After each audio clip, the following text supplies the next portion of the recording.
Um, I, as spoken, have been an actor and a body double and a stuntman for about 30 years of my life. The major portion of my career, um, and was in TV and film. And on this particular day, which I'll probably flash back into some things while I'm speaking, but of areas that are poignant things that occurred prior to me going into film. But as to get directly into the actual incident itself, I was working on the set. We were filming inside the studio at Stu Siegel Productions on Ruffin Road, and we broke for lunch, giving me an opportunity to go take a jog, which I usually did every day during our lunch breaks, get about 45 minutes, and go cash my check at Wells Fargo, which just happened to be down the street. So two birds with one stone. This is great. So I took off my shirt. I was a bodybuilder, so I was in pretty good shape. I wasn't embarrassed about that. And I went to take a jog, and I was going down the street and looking around, thinking how beautiful it was. And San Diego is just a magnificent place to live and to be able to have a life and to work, especially in film. And so I'm jogging down the street and being very appreciative of these moments. And I come to the cross section, which would be Ruffin Road and Claremont Mesa Boulevard. And it's about 3 lanes to an island and then another 2 or 3 lanes to cross over. So it's a pretty big intersection. And as I was approaching the intersection, I noticed it was quite busy and there were some vehicles pulling up, some that were with young people that were not really watching what they were doing. They were kind of having a good time. It's Friday, and I understand, before 4th of July weekend. And so they were putting all their food and drinks up on the dash and laughing, and they had pulled into the walkway. So I went behind them, and I'm thinking in my mind, just to be careful so I don't get run over.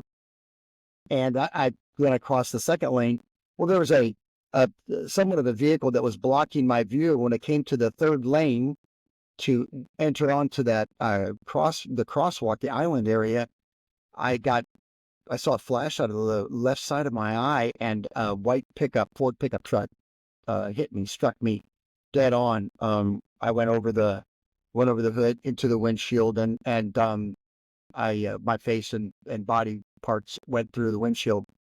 And when the driver realized this had happened, he hit his brakes and sent me flying the opposite direction into the intersection. So I was outside the intersection where the white lines are for the crosswalk, and I ended up flying. They said about 25 feet through the air. Um, so it was substantial.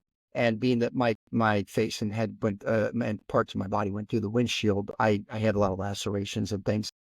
So as I was flying through the air, um, I instantaneously, this could have been more than just a couple of seconds, my view changed from inside my body to a view above my body. I just maybe 5 feet or so above my body. And I'm looking down, and I can see the automobile. I could see the windshield that was all broken out. And I could see the driver who was on his cell phone at early times. They're the people before they knew not to be on their phone when they're driving.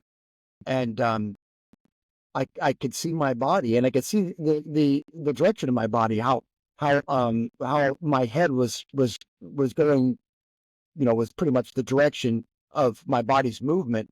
And I'm flying through the air, and I'm looking down at this, and I could see the shock on the driver's face, and it was amazing. And I from that point on, I just continued to rise above my body, and my body, kind of everything was stopped in action right there. Everything was like frozen in time. Uh, the automobile was stopped. My body was kind of just frozen in that moment. And I went right into what started to be white light, and then into what I would conceive to be a room like you were placed into a white cloud. There's no you can't differentiate depth or anything. It's just like it's a big cotton white cloud around you, and it was a really nice white, warm white, but bright and light.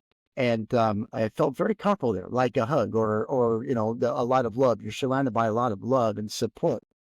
And as I began to look and see what, was around me, there wasn't much I could distinguish other than there was this angel, and she was to my right, and she was just standing there. And I at first, I found it kind of interesting because she wasn't looking at me. It was a profile of her, and she was looking straight ahead.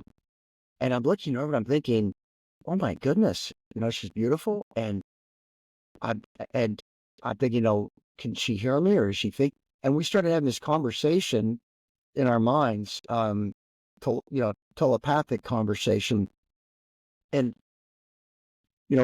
I'm not shocked. I'm not in any way am I bewildered by this place I'm in. It was almost as if it was, I've been here before, and I somewhat knew what to expect. And jumping from a conscious analog vocalization using five senses to communicate and to comprehend and to manage within a matrix, you go into this open-ended sensory area in heaven where I could hear her thoughts. I could, I know she could hear mine, obviously, because we're having this conversation. But what I got from this is that it's just an open venue of communication. There are no lies. There are no deception. What good would it be? You can't deceive when everyone knows how everyone's feeling. You're picking up on feelings, especially. Like, we have to discuss our feelings. People need to stop and say, "Well, I'm unhappy today," or so. There's a lot of this playing off in the matrix here on Earth. Is you're constantly trying to either present a specific emotion or area of thoughts and expressing what you're going through, or what you're experiencing at this time.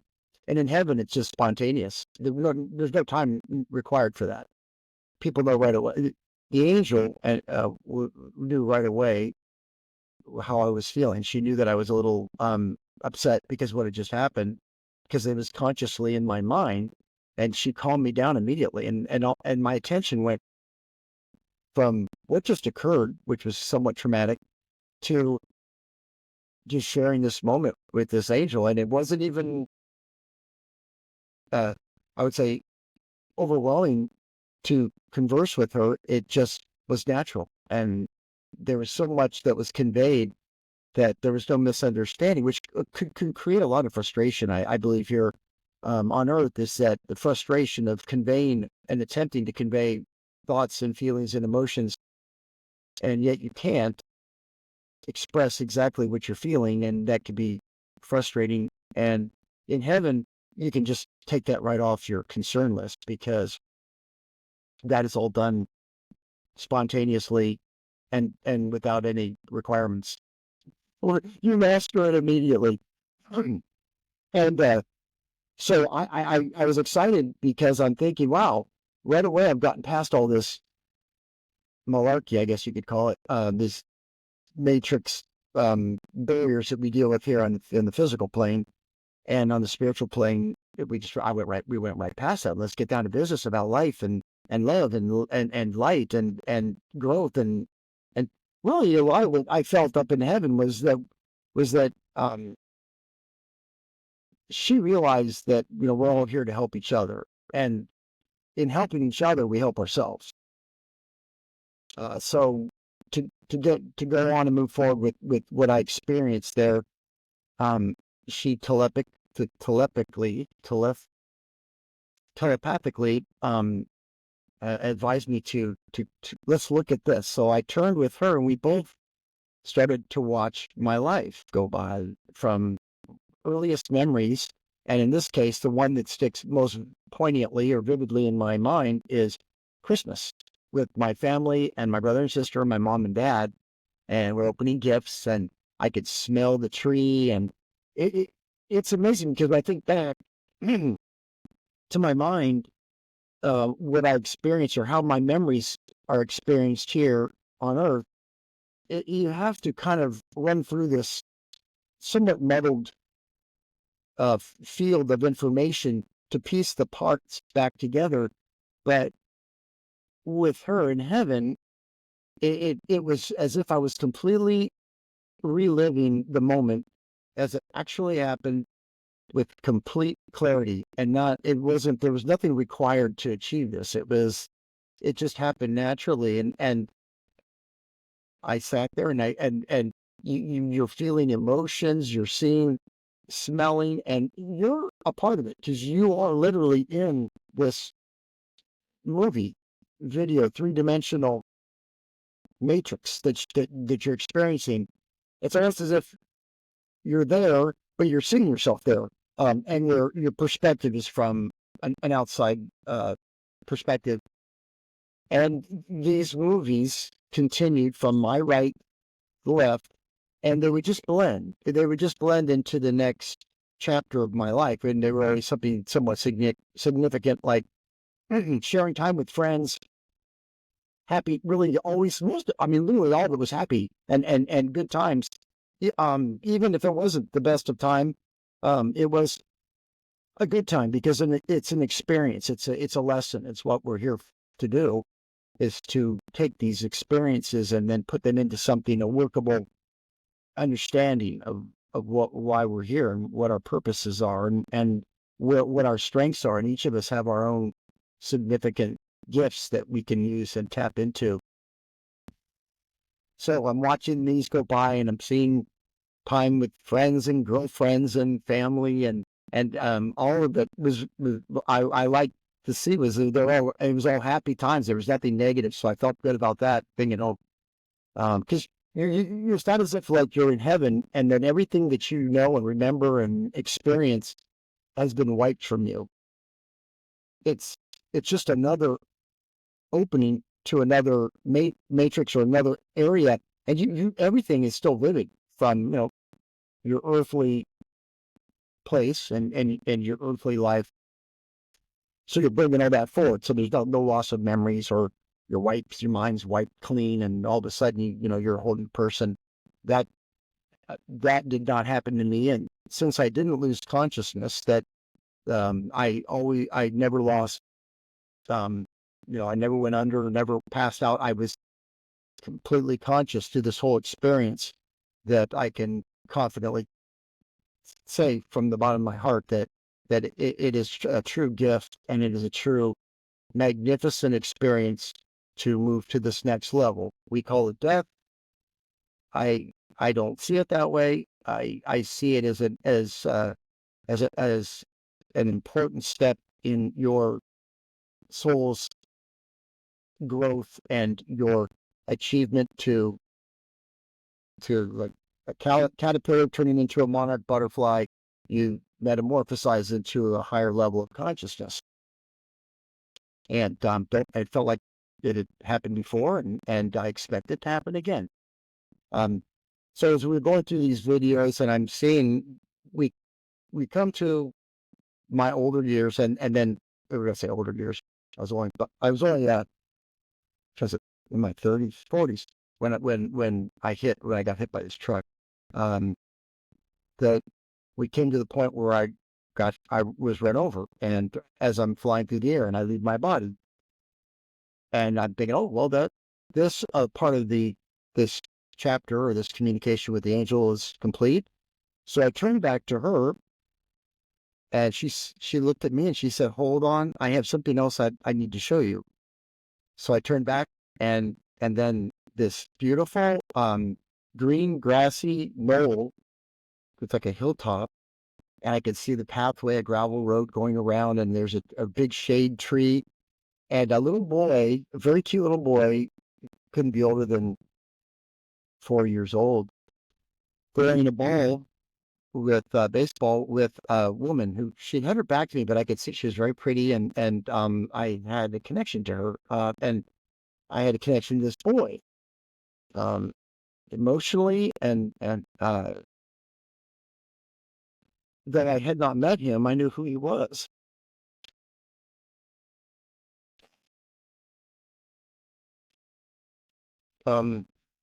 So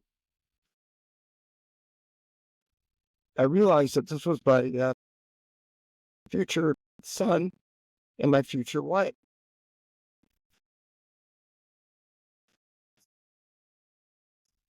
which was, I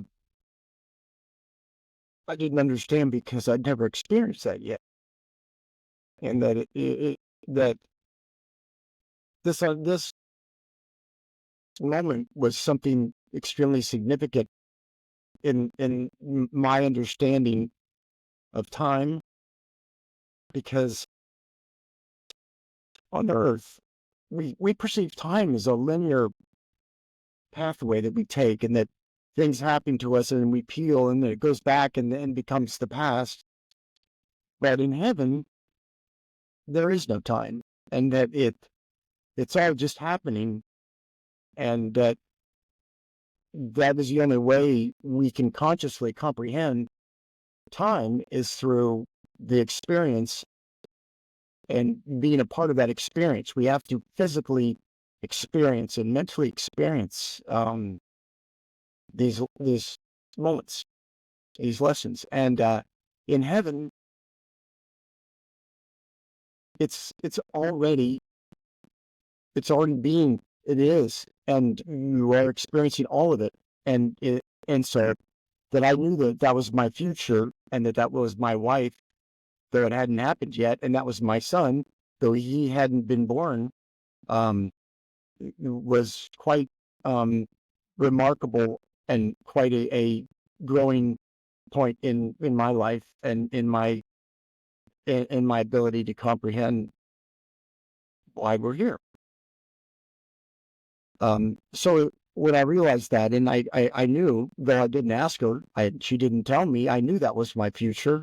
I asked her, well, where am I? Because I wasn't there on that hill, like I was in all the other parts of my journey that I saw during my life lesson and my life experience. And she turned to me and she said, you no longer exist. And I did not hesitate. I said, well, that's not fair, because this is my life. You're showing me a possibility of my future, and I need to be there, because I'd always wanted to have a son or a child, and I always wanted to be married, and I thought it'd be a great experience. And so I was definitely emotionally attached to this moment that she showed me. And she turned and looked right in my eyes. And that was when, there's no longer a profile of this beautiful angel, but it was her looking at me, and she asked me, is that your choice? And that was the last words I heard from her. And I said, yes, that's my choice. And the next thing I know, I'm not in heaven anymore, and I'm back in my body. And I know right away that I'm back in my body. And I realized, last thing I saw was my head facing the pavement, and my legs the opposite direction. And I thought, I'd better get my hands behind me right quick, or because I have a split second to protect my head from pavement. So I did. I ended up having some issues. I still have quite a few surgeries on my hands to repair them, but that was okay. I had no problem with the physical issues and repercussions of me getting run over, because of the experience is beyond anything I could have ever dreamt. And I apologize for my emotion, but it's always a difficult thing to express to people due to its impact when I come to that point in the story. But I think it's very important that people realize that there is a certain misunderstanding on life, that death is this horrible thing, and that it hurts everyone, and that it's painful, and that it's, I could not disagree more wholeheartedly. Death is a beautiful thing, but it is not a beautiful thing for those who choose to do it preemptively. You are here, and you have a path, and you can't just leave. You can't just hit the reset button. It doesn't work that way, because you reset right back to right where you were, and maybe even at a lower level, because you didn't learn that lesson. I think it's important that people understand that life is precious, and that all life is precious, and that that your life, you need to look at your own life as being significant, because you can't help others and you can't help yourself if you're not present. And what I mean present is in this present moment, as I am sharing with you, that this is the most important point. It's okay to reflect and it's okay to project, but the important thing in life, and the most important thing that you can do, it's not a beauty treatment. It's not a trip to the gym. It's not acquiring a fast car or an expensive house, or none of that has any value to the experience other than you being present in the moment here on earth. I believe very strongly about that. And I think that the world could change overnight if people would spend a little less time on their phones and a little more time understanding that when you project love, you receive love in return. And when you project hate and disconnect, you receive that in abundance in return. So best lesson I could ever advise anyone is that learn to love, learn to appreciate, and learn to be willing to give and to sacrifice and go out of your way to help others. And when I mean others, that's all walks of life. That's from a frog to the highest being on this planet, which may be humans. I do not know, but everything in between. So be present, be prepared to experience miracles, because miracles only occur in the present moment.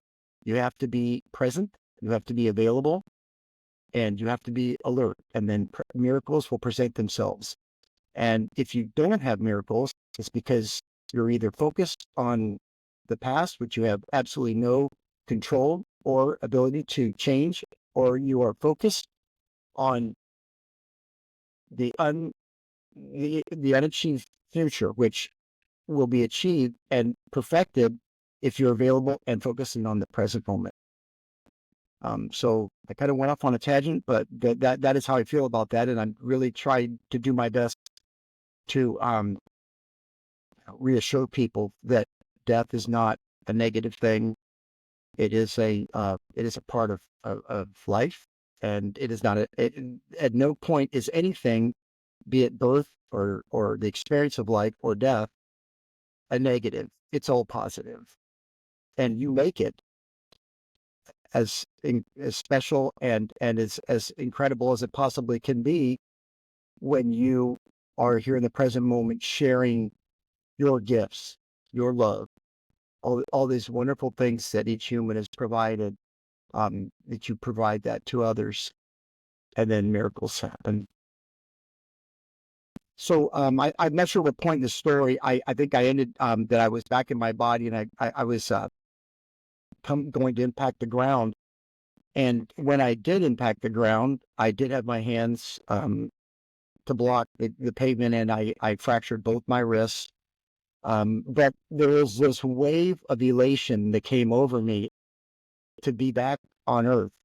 One, because I had this feeling, being so fresh from heaven, of just overwhelming love. I wanted to run around and hug everybody, but I had a big smile on my face, and I had energy from deep inside, another source.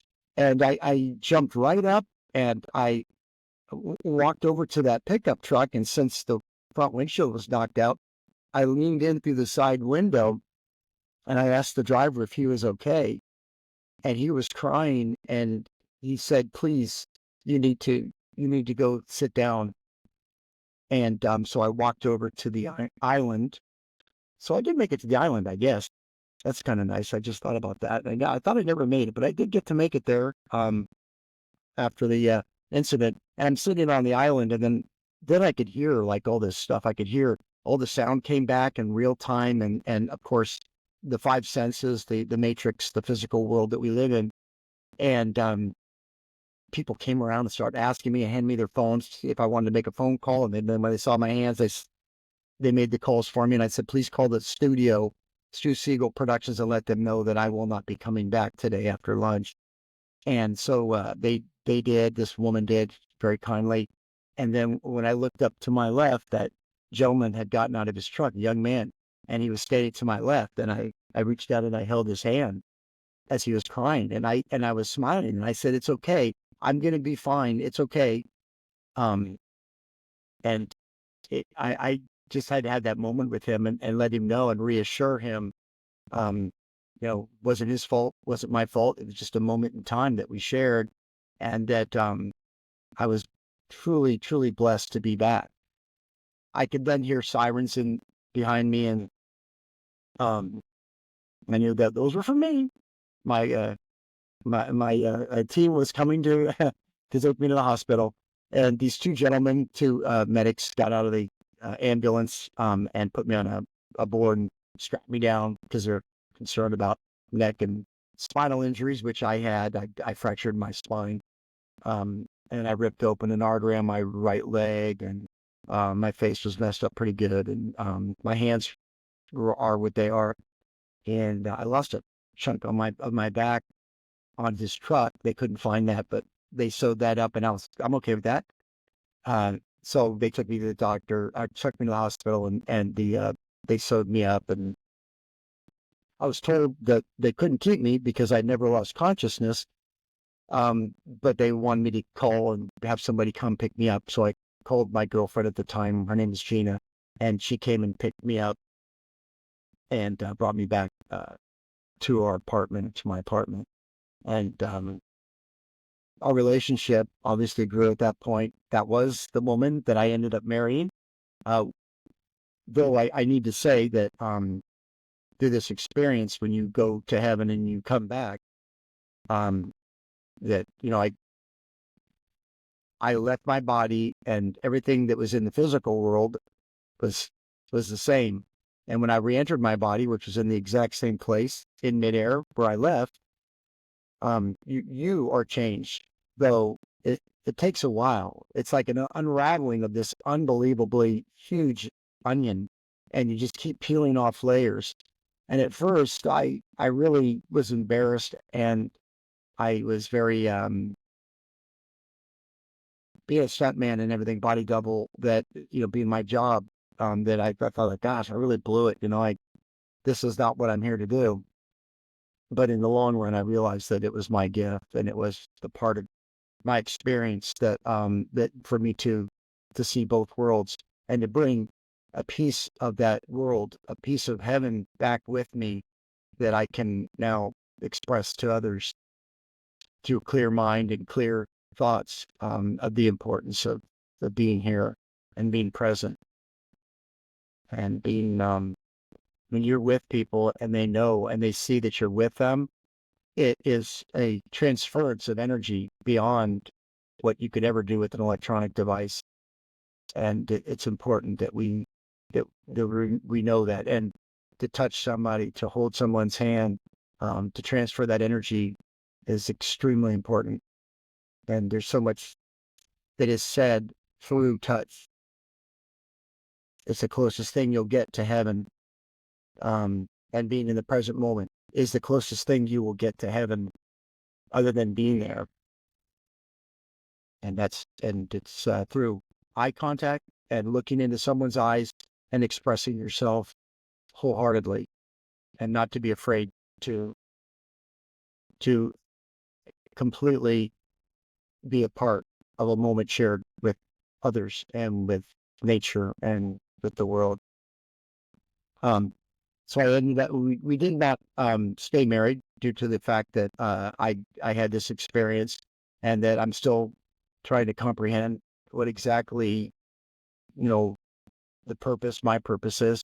Though we did have that son, and he's my best friend, but he is also my son, and to this day I'm so proud of him, Jon Miller, because of his his ability to touch others and to be a part and to be present.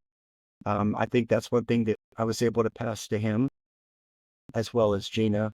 She is a wonderful soul and very passionate about life and others and just love itself. So I really don't know, anything else to say other than the importance of not attaching negativity to death and this step in our life. It's just a natural step. As if you celebrate birth, you could celebrate death. It's knowing that a loved one is going to the next level of their development and their spiritual growth, and that's not a bad thing. Though I again need to impress on people that you can't leave early.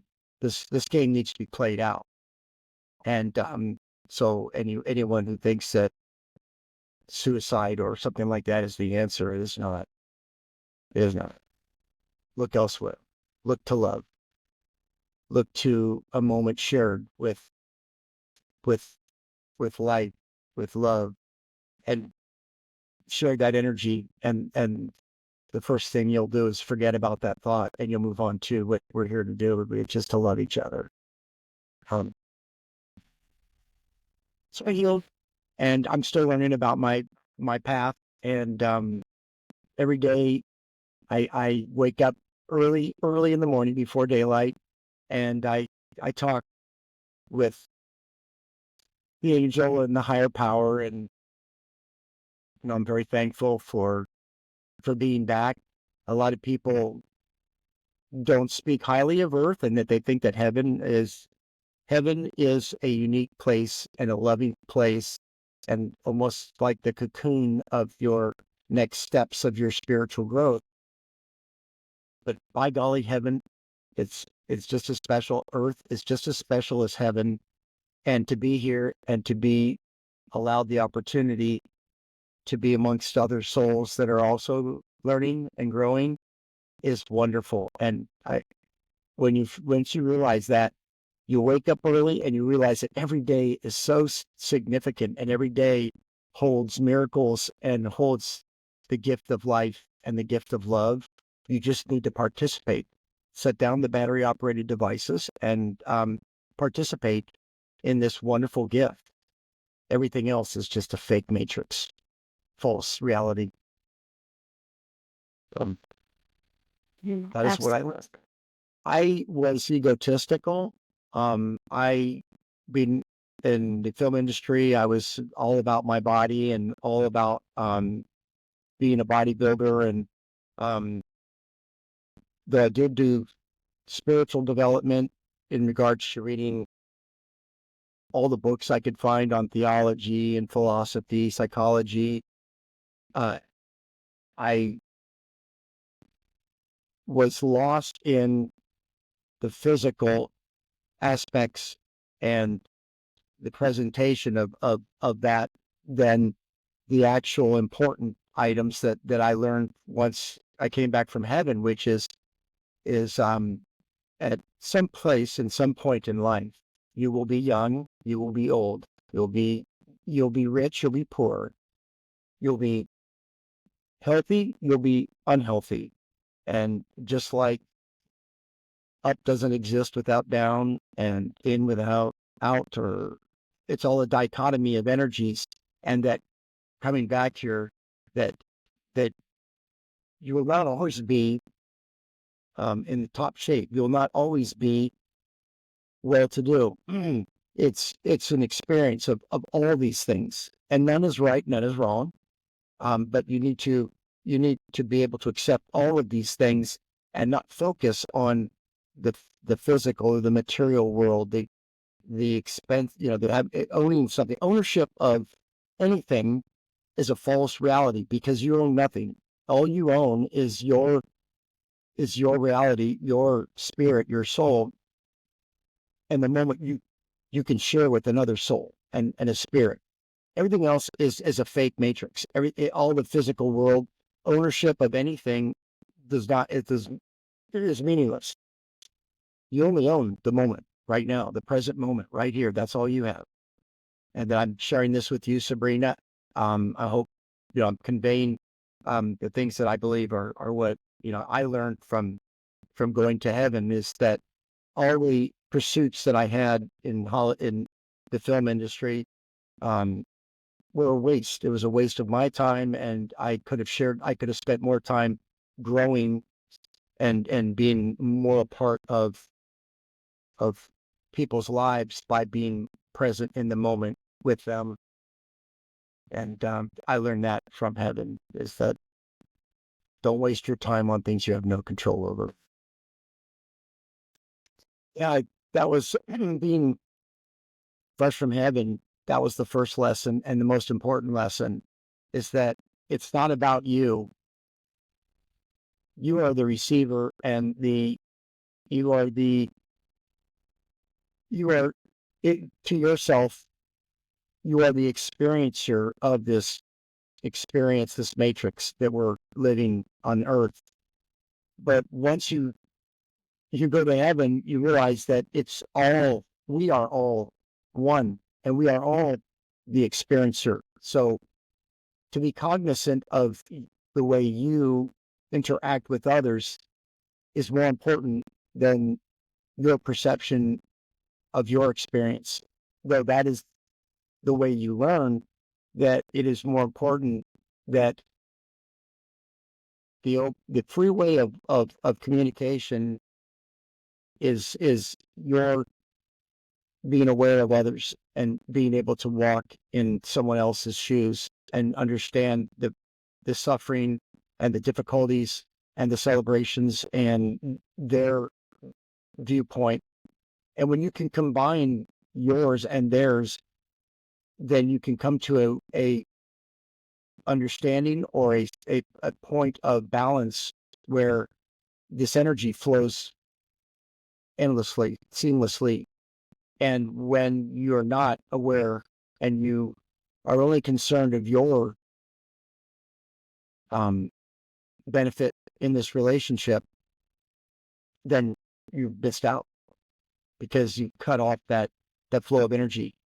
So if you can almost place yourself during a moment shared with others, and I'm saying others, meaning all walks of life, all species, plants included, that you're cognizant of that experience that they're going through, and you are doing what you can to make their experience healthy and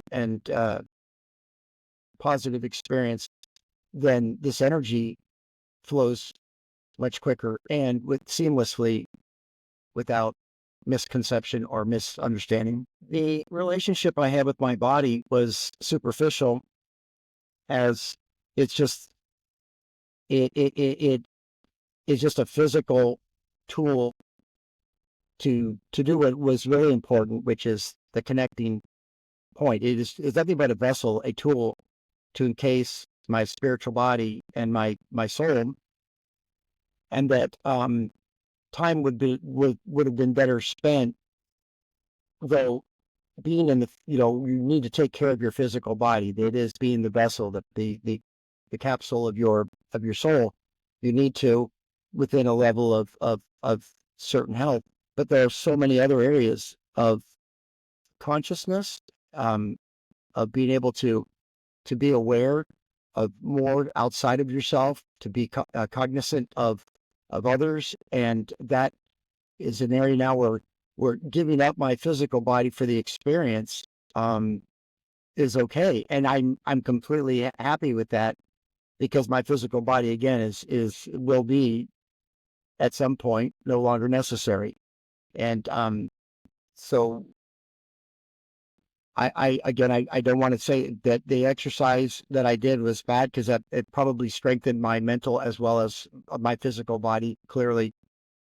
But the accident, the going to heaven and coming back, opened up all these new areas, the depth, going from just living on a surface level here on earth to going down and bringing the levels that I experienced in heaven, and doing my best to convey those here to earth and bringing those with me. And sometimes it is difficult to express that with words, but to look beyond the physical, because it that you take none of it with you. All of this is here to help as a tool, as a palette, as a canvas for your spiritual body to be able to learn and to make inways into a deeper and better understanding of us and our purpose, and how to help each other grow.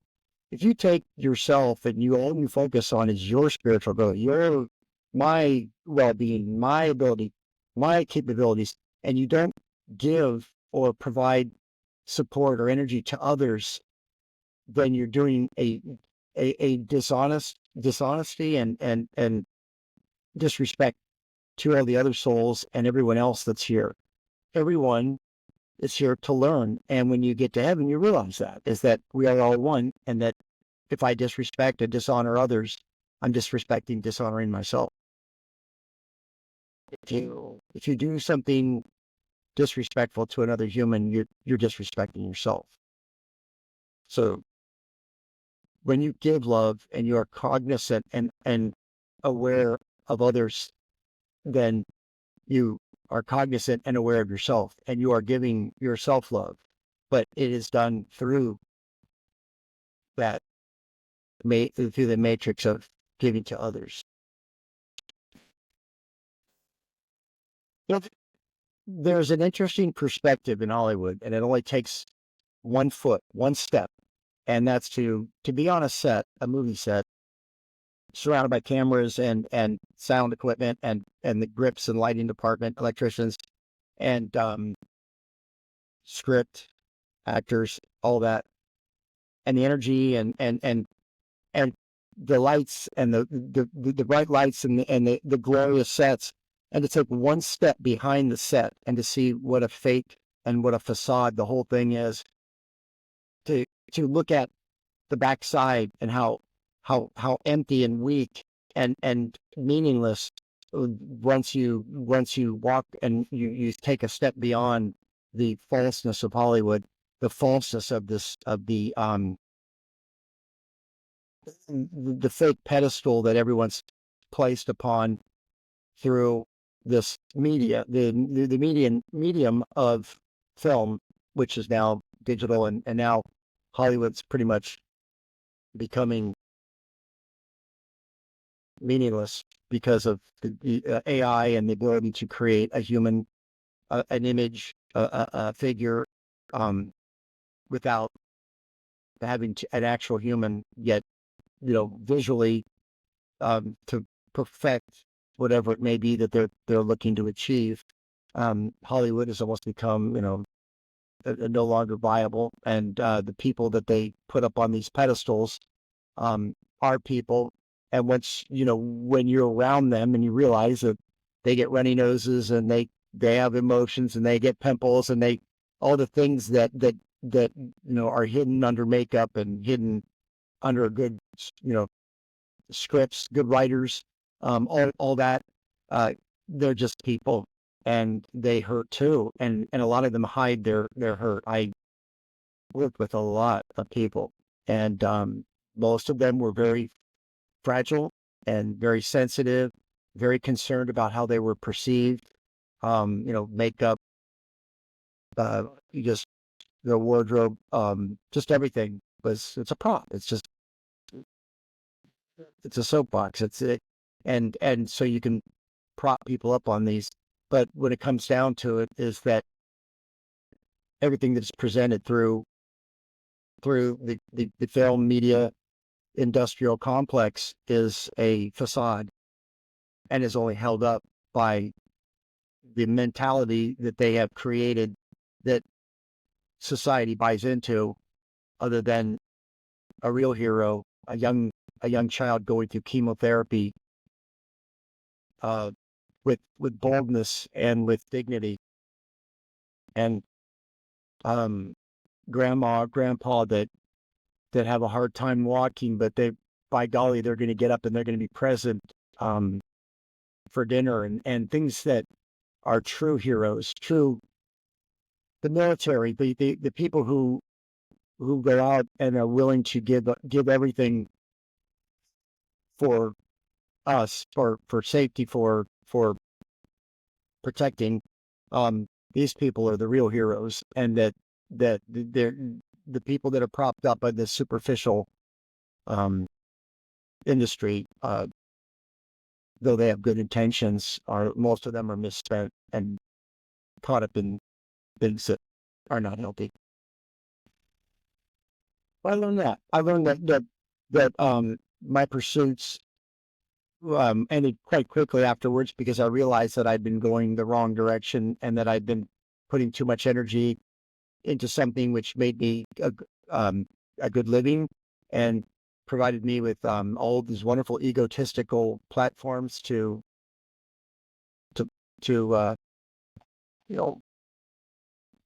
prop myself up. But the true meaning I have gotten out of the experience and coming back is that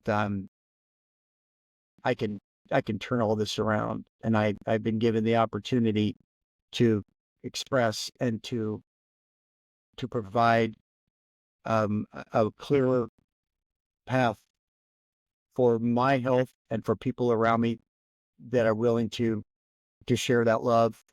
Then we can help each other. We're all celebrities, I guess. You can rise to the highest level when you can think and experience someone else's perception when you're with them.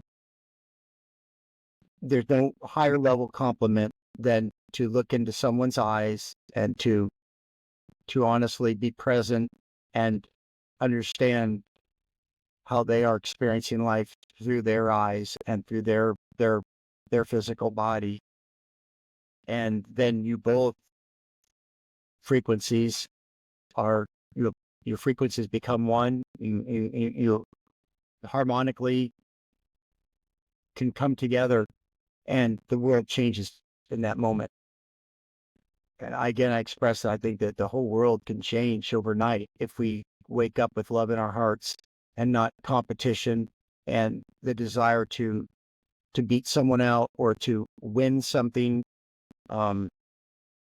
We win, you win, I win when we help each other. And when I always deeply touched when I see somebody reaching down to help someone else up to them. That is a win. That is how competition should be, is you win if you can help someone else who is going through difficulty and bring them up to a higher level. That's a win, and that should be commended. But just winning and accumulating, be it money or materialism or anything, is completely missing. Not just did you miss the bullseye, you completely missed the target. You're shooting in the wrong direction. Yeah. My email address is Trent Jon Miller, and it's TrentJonMiller @gmail.com. And I'm always open to chat with people and to understand other perspectives and other experiences, and it would be very nice if someone wants to reach out.